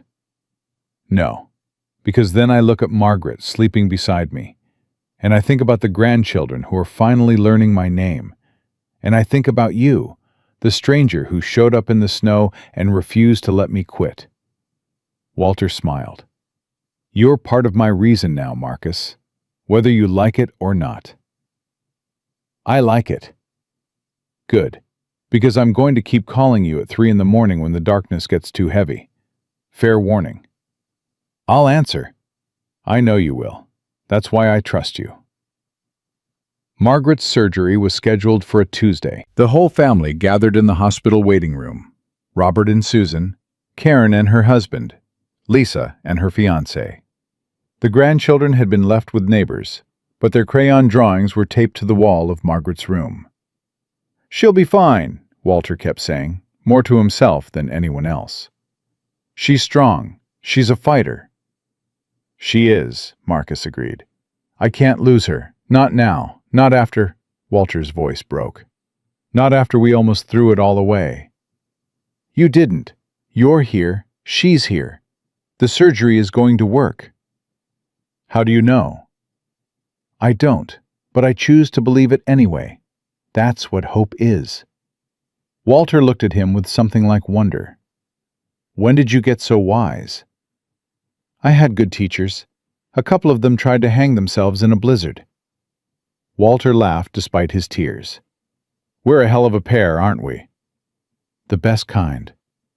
The surgery took 6 hours. Marcus stayed with Walter the entire time, talking when the old man needed distraction, sitting in silence when words weren't enough.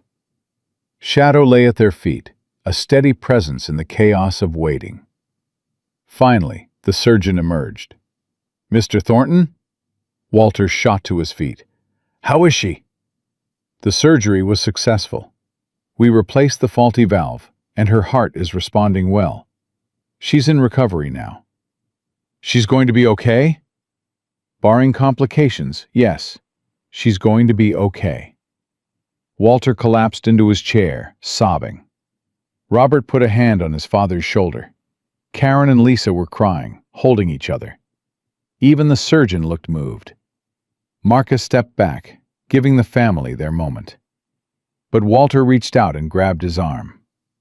Your family too, the old man said through his tears. Your family. Stay. So Marcus stayed. Margaret woke up 3 hours later. The first thing she saw was Walter's face hovering over her, tears streaming down his weathered cheeks. Walter, why are you crying? Because you're alive, you stubborn woman. Of course I'm alive. I'm not going anywhere. We made a deal. What deal? In the snow, when Marcus convinced us to step down. You looked at me and I knew. I knew we were going to fight. Together. For however long we have left. You remember that? I remember everything. Margaret's eyes found Marcus, standing at the back of the room. I remember the dog who wouldn't leave. I remember the soldier who wouldn't give up. I remember choosing to live because someone reminded me that life was worth choosing. How do you feel? Walter asked. Like I was hit by a truck, Margaret smiled weakly. But alive. Wonderfully, terrifyingly alive. I love you. I know. I love you too. She squeezed his hand. Now stop crying and get me some water. My throat feels like sandpaper. The family laughed through their tears.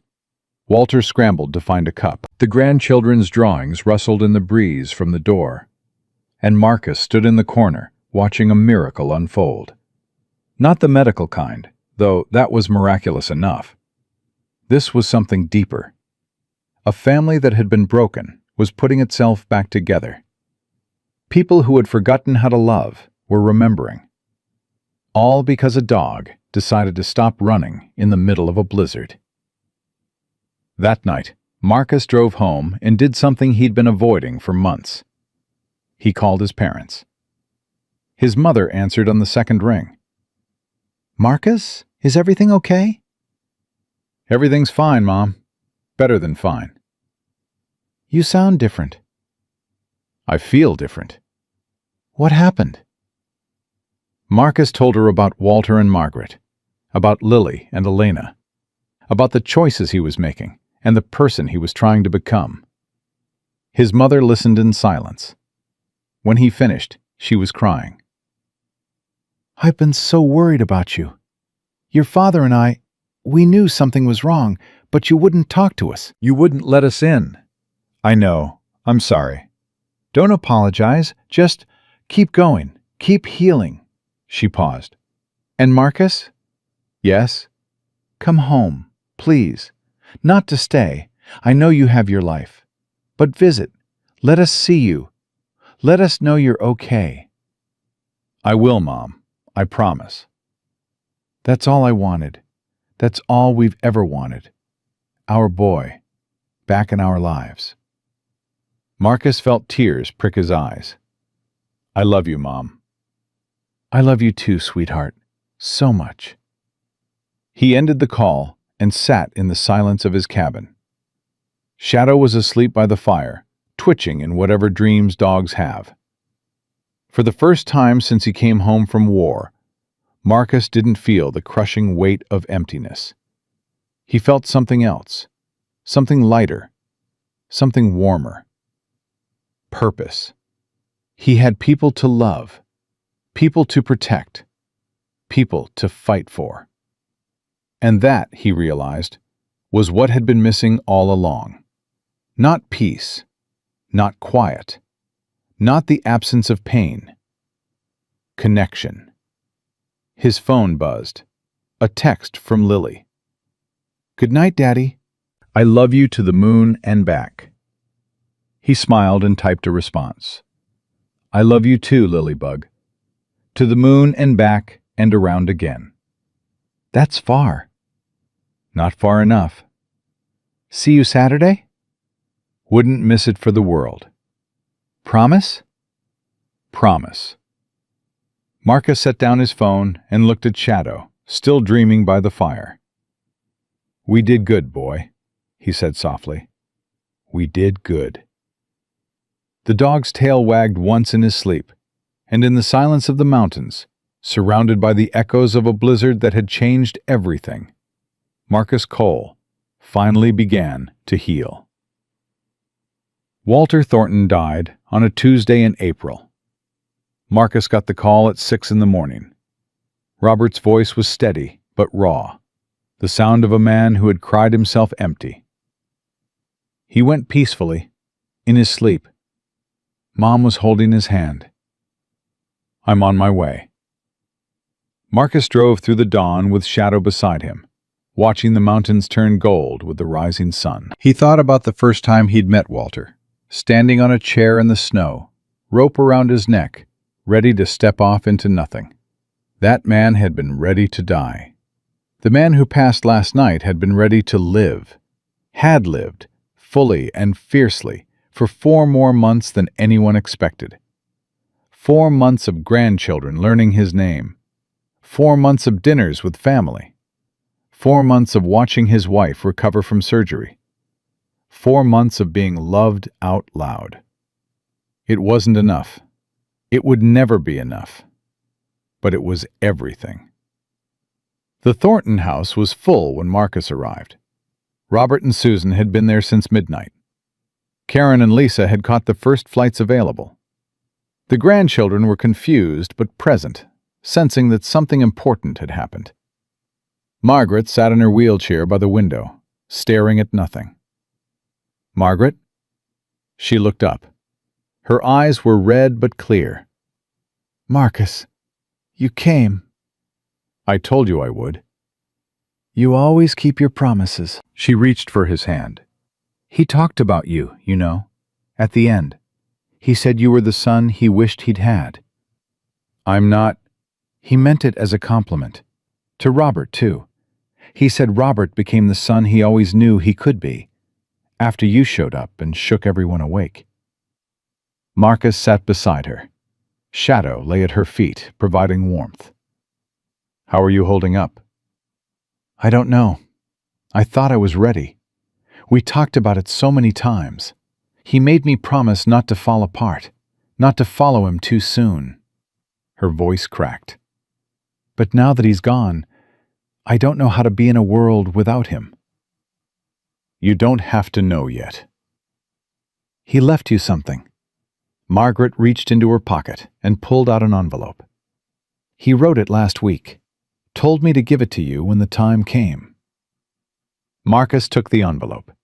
His name was written on the front in Walter's shaky handwriting. Should I read it now? That's up to you. But he wanted you to have it. He said... Margaret's voice broke completely. He said it was important, that you'd understand. Marcus opened the envelope. Inside was a single sheet of paper, covered in Walter's cramped script. Marcus, if you're reading this, I'm gone. Don't be sad for me. I lived longer than I had any right to, loved deeper than I deserved, and died surrounded by people who actually wanted me to stay. That's more than most men get. I want to thank you, not just for saving my life in the snow, though that was pretty good, but for saving my soul. I was ready to give up, ready to let the darkness win. You showed me there was still light worth fighting for. Now I need you to do something for me. Don't let the light go out. I know you still carry darkness. I know there are nights when it whispers that nobody needs you, that the world would be easier without you in it. I know, because I carried the same whispers for 47 years. Here's what I learned. The whispers are lies. Every single one. The people who love you need you more than you know. The world is better with you in it. And the darkness, that ancient, patient enemy, it only wins if you stop fighting. So don't stop. Keep showing up for Lily. Keep reaching out to Elena. Keep being the man I saw in the snow, the one who couldn't walk away from two strangers in trouble. And when the darkness gets too heavy, call someone. Call Robert. Call Margaret. Call anyone who will listen. Don't carry it alone. That's what I did wrong for so many years. I thought strength meant silence. I was wrong. Strength is asking for help. Strength is admitting you can't do it alone. Strength is letting other people love you, even when you don't think you deserve it. You deserve it, Marcus. You always have. I'm proud to have known you. I'm proud to call you brother. Now go live, really live, for both of us. Walter P. S. Take care of Shadow. He's the best partner you'll ever have. And when his time comes, don't be afraid to grieve. The people we love, human and canine, deserve our tears. They prove the love was real. Marcus read the letter twice, then a third time. He was something else, he finally said. Yes, Margaret smiled through her tears. He really was. The funeral was held on Saturday. The church was packed, not just with family, but with friends, neighbors, fellow veterans who had served with Walter in Vietnam. People Marcus had never met, sharing stories about a man who had touched their lives in ways big and small. Marcus sat in the back with Shadow at his feet. He'd offered to stay away. This was a family moment, but Margaret had insisted. You are family, she said. Walter would want you there. I want you there. So he was there. Robert delivered the eulogy. He spoke about his father's service, his sacrifice, his struggles. He spoke about the years of silence and the reconciliation that came almost too late. My father was a complicated man, Robert said. He loved fiercely, but didn't always know how to show it. He carried wounds from a war that never really ended. He made mistakes, we all did, but in the end, what I remember most is his courage. He paused, looked at Marcus. 4 months ago, a stranger found my parents in the snow. They were about to take their own lives. They had given up on everything, including me, including their grandchildren, including the future. The congregation was silent. That stranger could have walked away, could have minded his own business, could have told himself it wasn't his problem. But he didn't. He stopped. He listened. He refused to let them quit. Robert's voice broke. Because of him, I got to tell my father I loved him. My children got to know their grandfather. My mother got her surgery and her recovery and 4 more months of holding her husband's hand. He wiped his eyes. Dad always said the true measure of a man isn't how he dies, but how he lives. And in the end, Walter Thornton lived. He lived with purpose, with love, with gratitude for every extra day he was given. Robert looked directly at Marcus now. Thank you for giving us back our father, for showing us what family really means, for reminding us that it's never too late to choose life. After the service, people filed past to offer condolences. Marcus hung back, uncomfortable with the attention. Then a small hand tugged at his jacket. He looked down. Lily was there, wearing a black dress that made her look older than 8. Daddy, why are you crying? Marcus touched his face. He hadn't realized tears were falling. Because I'm sad, sweetheart. Someone I cared about died. The grandpa you told me about? The one Shadow found in the snow? Yes. Lily reached up and took his hand. I'm sorry, Daddy, but he's in heaven now, right? That's what Mom says when people die. They go to heaven and watch over us. I think that's true. Then he's not really gone. He's just somewhere we can't see. Lily squeezed his hand. And he's probably really happy because you saved him so he could be with his family at the end. That's what matters, right? Marcus knelt down and pulled his daughter into a hug. When did you get so smart? I've always been smart. You just weren't paying attention, Lily grinned. But you are now, and that's what matters. I love you, Lilybug. I love you too, Daddy. To the moon and back. And around again. That's really far. Not far enough. Elena appeared behind Lily, her eyes soft. We should go. Let the family have their space. Actually, Margaret's voice came from behind them, I was hoping you'd stay. All of you. Marcus turned. Margaret was in her wheelchair, Robert pushing her, surrounded by her daughters and grandchildren. You're part of this family now, Marcus, whether you like it or not. Walter said so. I say so. She looked at Lily, then at Elena. And families include everyone we choose to love. Elena hesitated, then nodded. We'd be honored. The reception was at the Thornton house. Food that neighbors had brought, stories that grandchildren needed to hear, laughter mixed with tears. Marcus found himself cornered by Walter's old Vietnam buddies, men in their 70s and 80s, carrying the same invisible wounds he carried. Walter talked about you, one of them said. His name was Frank, and his handshake had the grip of a man who'd seen things. Said you were the real deal. I'm just a guy with a dog. That's what Walter said about himself. Just a guy with a wife. Frank smiled. But we both know that's bull.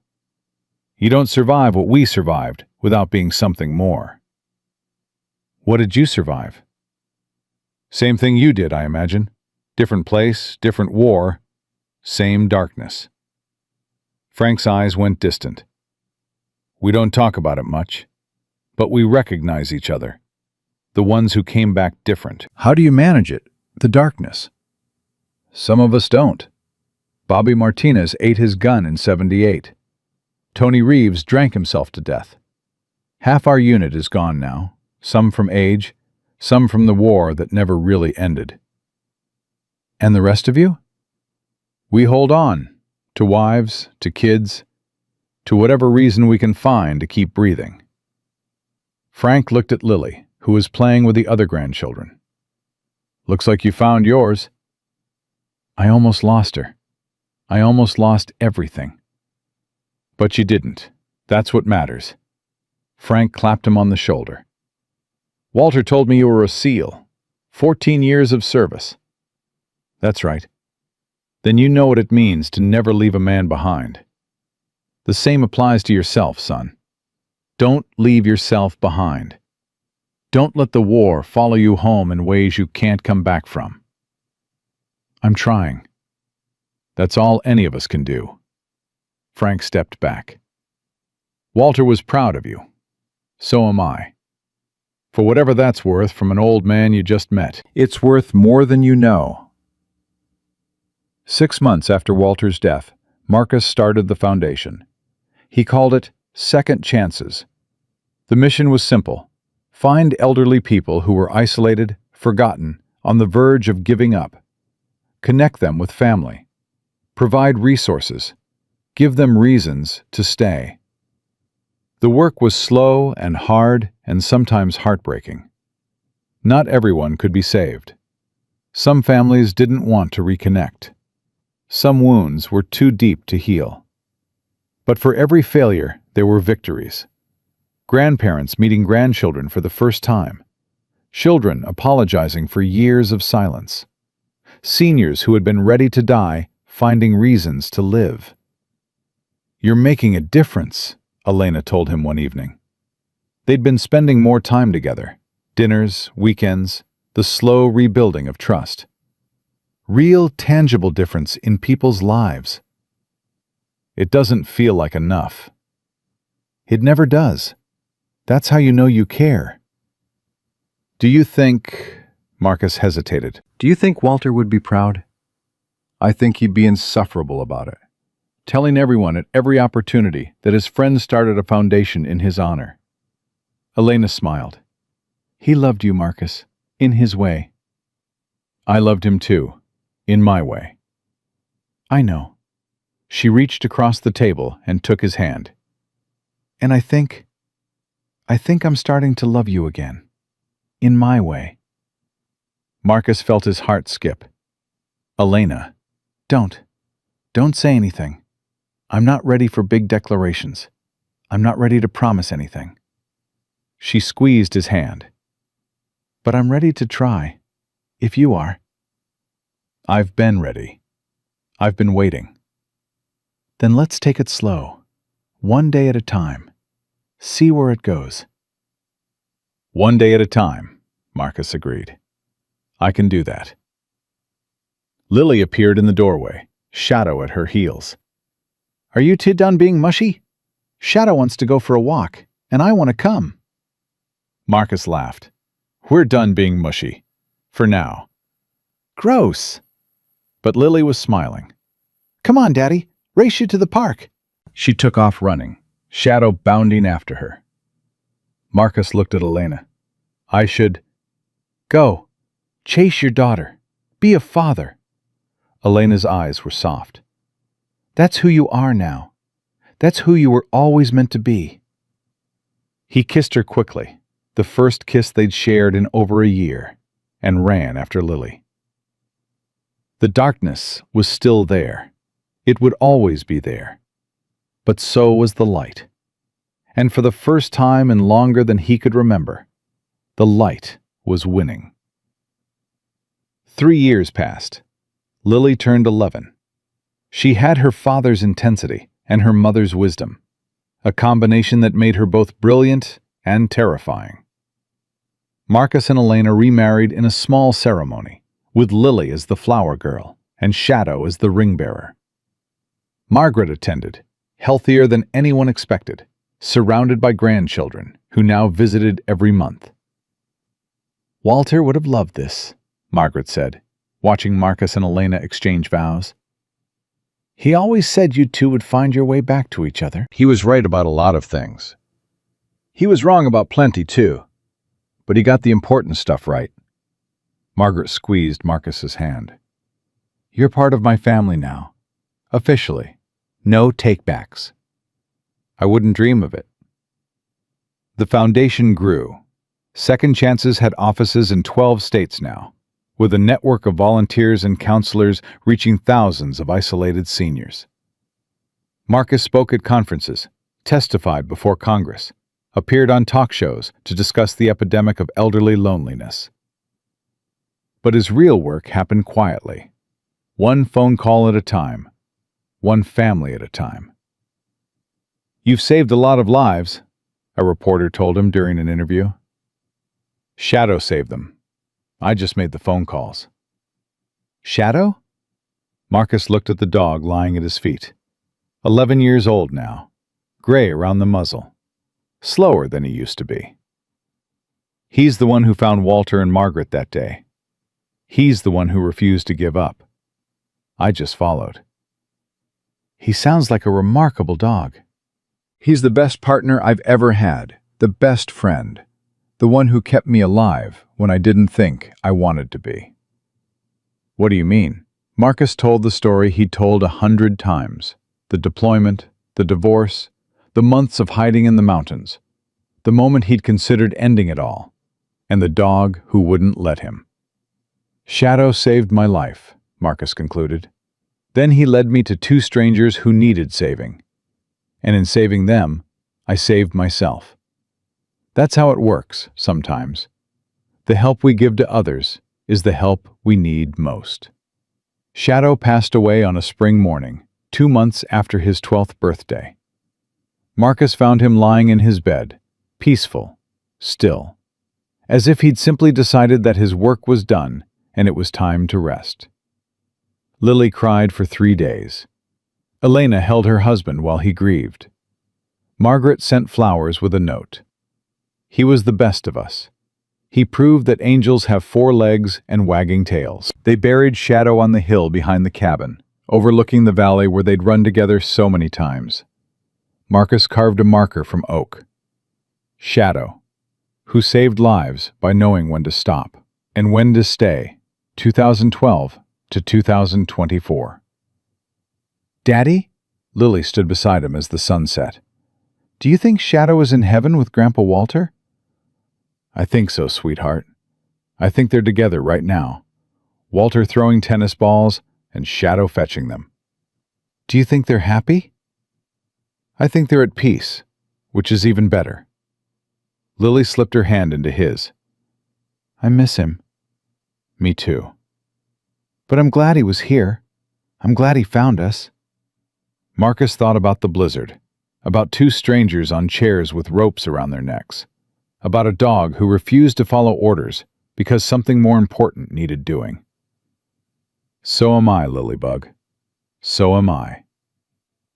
5 years after Shadow's death, Marcus stood at another funeral. Margaret Thornton had passed peacefully in her sleep, surrounded by children and grandchildren, just as Walter had. She was 86 years old. She outlived him by almost 5 years, Robert said at the reception. 5 years of birthdays and holidays and watching great-grandchildren be born. 5 years she almost didn't have. Because of Shadow. Because of you. Because of all of us. Marcus looked around the room, at the Thornton family, now spanning 4 generations. At Elena and Lily, 17 now, beautiful and fierce. At the friends and colleagues from the foundation. None of this happens alone. That's what I've learned. The things that matter most, they require all of us. Dad would have said that. He did say it, many times. I was listening. Robert smiled. He always said you were a good listener, for a Navy SEAL. Best compliment he ever gave me. After the funeral, Marcus drove to the cabin alone. Elena understood. Some grief needed solitude. He sat on the porch as the sun set, looking at Shadow's grave on the hill. Looking at the mountains that had witnessed so much, pain and healing, despair and hope, endings and beginnings. His phone buzzed, a text from Lily. Are you okay, Dad? Getting there. Want me to come up? I can drive now, legally and everything. Marcus smiled despite his grief. I'm okay, sweetheart. Just needed some time to think. About what? About how lucky I am. About all the things that had to go right for me to be here. About the people I've loved and lost and found again. That's a lot of thinking. I've got time. Well, don't think too long. Mom's making dinner, and she says if you're not home by 7, she's feeding your portion to the cat. We don't have a cat. She says she'll get one specifically to feed your portion to. Marcus laughed out loud. Tell her I'll be there. Promise? I promise, Lilybug. I always keep my promises. I know. That's why I love you. I love you too, more than all the stars in the sky. That's a lot of stars. Not enough. He ended the call and looked at the mountains one more time. Somewhere out there, in the place where souls go when they leave, Walter and Margaret were together again. Shadow was with them, running through fields that never ended. And here, in the world of the living, Marcus Cole had found something he thought was lost forever. Purpose, connection, love. He stood, stretched muscles that were getting older but still worked, and walked to his car. Elena was waiting. Lily was waiting. The foundation was waiting. A whole world of people who needed reminding that they weren't alone. They were waiting too. Okay, Shadow, he said to the empty air. I'm going. But I'll be back. I always come back. The wind stirred the trees on the hill. For just a moment, Marcus could have sworn he heard a familiar bark. He smiled, got in the car, and drove toward home. If this story touched your heart, please share it with someone who might be struggling in silence. If you know an elderly person who seems isolated, call them, visit them, remind them they're not forgotten. And if you're the one who feels invisible, who feels like the world has moved on without you, please know this: someone out there cares. Someone would stop in the snow for you. Someone would hold your hand through the darkness. You are not alone. You were never alone. Subscribe and turn on notifications so you don't miss our next story. Comment below with where you're watching from. I want to see how far this story travels. And before you go, let us pray together. May God bless you with the wisdom to see the lonely ones around you. May He give you courage to stop, to listen, to stay. May He heal the wounds that no one else can see. And may He remind you, in your darkest moments, that life is always worth living, as long as there's still one hand reaching out for yours. Amen. The miracle in this story was not that a Navy SEAL found two strangers in the snow. The miracle was that he chose to stop. The miracle was that they chose to live.